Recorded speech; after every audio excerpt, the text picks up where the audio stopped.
Today, I'm going to show you how to cut and dice a pepper up in a very quick and quite efficient manner. Peppers can be pretty tricky to cut up. I was once in school and got yelled at for how I cut peppers, and I've never forgotten how to do it since. They've got all these kind of weird edges, a lot of like not so flat surfaces. There's a big core in the center that's full of seeds that always gets everywhere. So I've got a trick that's going to help you kind of get rid of all those edges, and then we'll be able to pull out the core and there won't be an explosion of seeds all over the place and you won't be getting those all stuck in your teeth during dinner. But all you want to do, you want to cut the top and the bottom off of a pepper. This will kind of give us a nice flat edge all throughout, so then it won't roll around on you when you go to cut it. It's going to be a really safe surface to work on. I'm going to use this knife. I've got this Masakage Koishi 240mm Gyudo. It's a little bit big for the job, but it'll at least give me a nice kind of length to slice the whole thing up.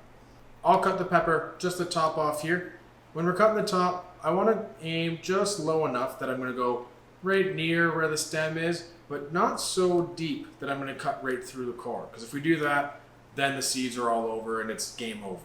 So we'll just kind of get right off the edge here, slice our way down. Sometimes pepper stems can be a little bit tough.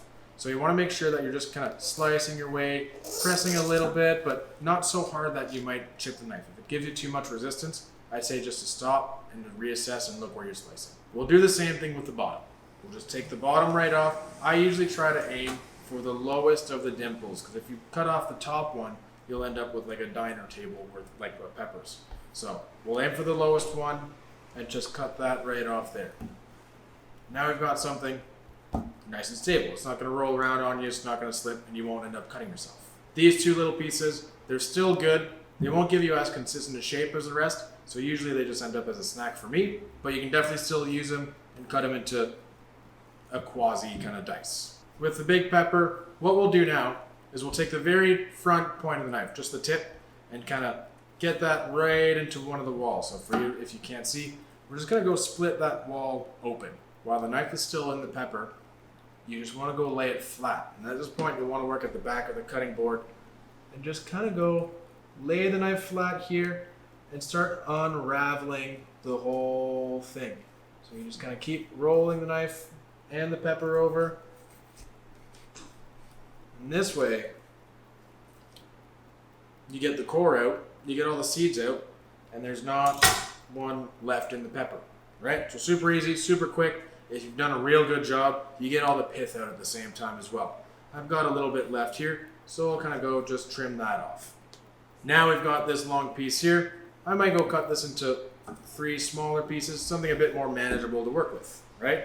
But from there, pretty straightforward. We can go cut this into little strips or batons if you want to get a bit more technical with it. And then these could very easily turn into a dice, right? So just kind of cut those and you've got your diced pepper. Super easy. If you wanted to get a little bit fancier and really get that julienne cut out of it, you'll want to go peel that inside membrane out, because to get this into that super fine, super thin piece is near impossible with that in. So if you want to go do that, you just kind of press it down with your fingers here so it's nice and even on the cutting board. Wedge your knife right in between those 2 layers and you just kind of keep slicing your way through. The real trick there, you want to be able to see your knife through the pepper. If you stop seeing the knife, that means you're going through the flesh. So once it's in, if you see it through, then you're good. You take out this little sheet here, and now you've got that super fine julienne of pepper that, this could serve as a garnish. You could brunoise it if you wanted to, throw it in a soup or some salad and have just these little pops of pepper. But it's also just like the kind of nice and sweet stuff too, so it's where all the flavor's at. I think this is just the kind of quickest, easiest way to get rid of the core and then make the whole experience a little bit cleaner.